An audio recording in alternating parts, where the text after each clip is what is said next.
Welcome students.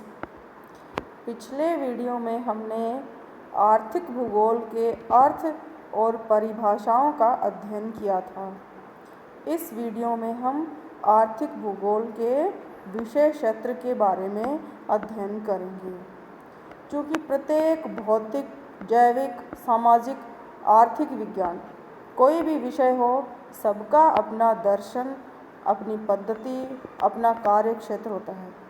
उदाहरण के तौर पर भूगर्भ शास्त्र का संबंध भूपृष्ठ एवं भूगर्भ की संरचना से, जनसांख्यिकी का संबंध मानव जनसंख्या की विशेषताओं से, और जीव विज्ञान, वनस्पति शास्त्र, इनका संबंध प्राणी और वनस्पति जगत से है।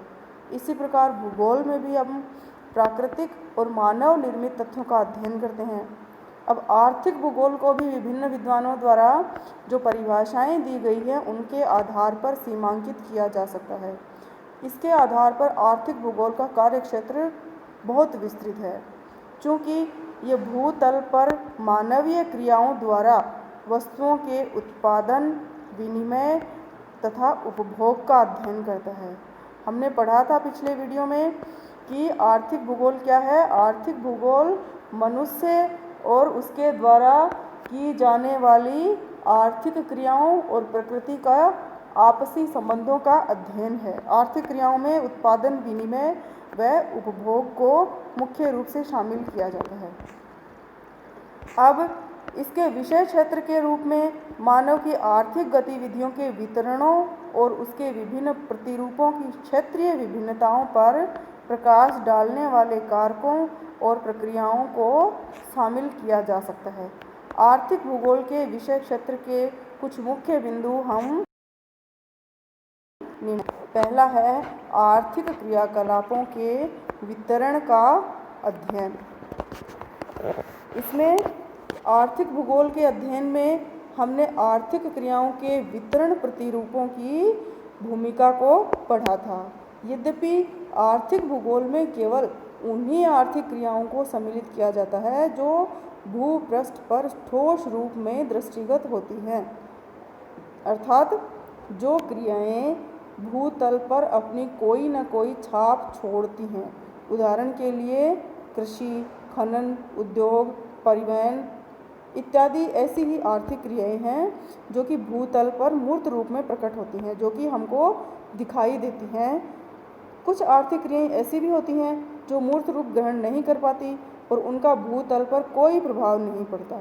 ऐसी आर्थिक क्रियाओं को आर्थिक भूगोल में प्रत्यक्षतः शामिल नहीं किया जाता, जैसे कर, टैक्स, राजस्व।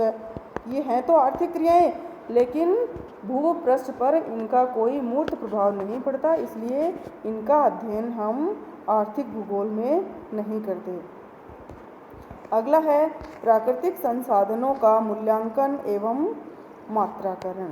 मूल्यांकन और मात्राकरण, इसमें देखते हैं कि आर्थिक भूगोल के अध्ययन में प्राकृतिक संसाधन, शक्ति, ऊर्जा संसाधन, खनिज और पशु संसाधन, इन सब के मूल्यांकन पर और इसके मात्राकरण पर कि ये किस मात्रा में है और उनकी गुणवत्ता कैसी है, इस पर विशेष बल दिया जाता है। क्यों? क्योंकि इससे संसाधनों का पोषणीय और समुचित उपयोग हो सकता है। आर्थिक भूगोल के विषय क्षेत्र का अगला बिंदु हम लेंगे अर्थतंत्र का वातावरण से संबंध का अध्ययन। अर्थतंत्र को इकोनॉमी बोलते हैं। आर्थिक एवं सामाजिक वातावरण में घनिष्ठ संबंध है। पर्यावरण का प्रभाव अर्थशास्त्र पर पड़ता है, वहीं अर्थतंत्र भी प्राकृतिक पर्यावरण को प्रभावित करता है, अर्थात ये एक दूसरे को प्रभावित करते हैं और प्रभावित होते हैं। यह एक जटिल प्रक्रिया है जिसमें पर्यावरण के अनेक कारक एक साथ या कभी कभी पृथक रूप से भी मनुष्य की आर्थिक क्रियाओं पर प्रभाव डालते हैं। जैसे किसी स्थान पर सूती वस्त्र उद्योग की स्थापना कई पर्यावरणीय कारकों पर निर्भर करती है, जिसमें जलवायु, ऊर्जा, जल की उपलब्धता आदि मुख्य कारक हैं। दूसरी ओर कार्यात्मक गहनता का दबाव पर्यावरण पर पड़ता है।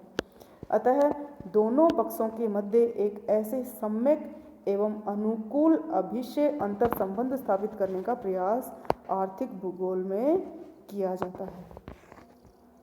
अगला पॉइंट है स्थानिक विशेषताओं का अध्ययन। आर्थिक भूगोल में पृथ्वी तल पर पाई जाने वाली आर्थिक स्थानिक भिन्नता का अध्ययन किया जाता है।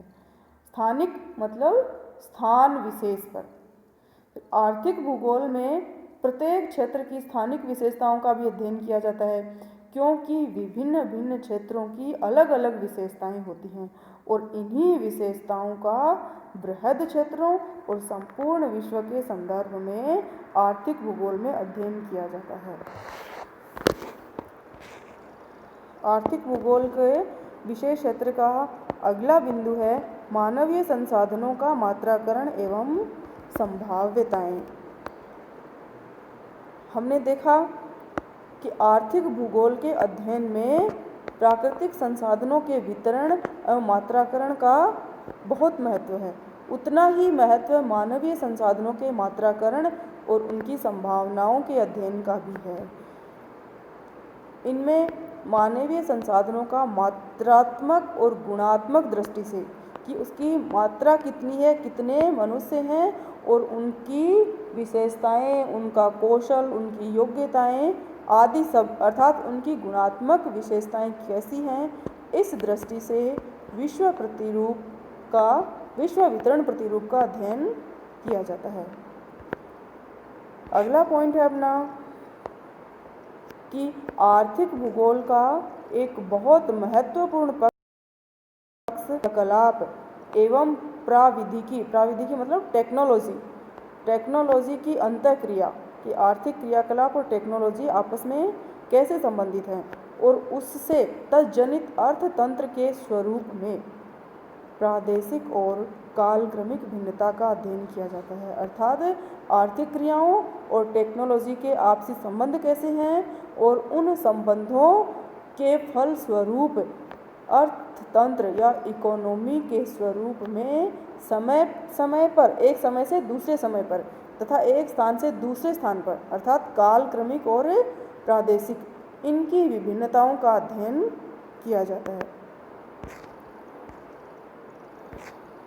अगला बिंदु है हमारा आर्थिक भूगोल के अध्ययन क्षेत्र में सांस्कृतिक आर्थिक भूदृश्य, आर्थिक उन्नति स्तर, स्थानिक संगठन एवं प्रादेशिक नियोजन को भी सम्मिलित किया जाता है। उपर्युक्त जो बिंदु हमने पढ़े हैं उनके अलावा आर्थिक भूगोल में हम सांस्कृतिक आर्थिक भूदृश्य की धरातल पर कैसी सांस्कृतिक और कैसी आर्थिक विशेषताएं हैं, उनके फलस्वरूप कैसा भूदृश्य निर्मित हुआ है, उनका भी अध्ययन किया जाता है।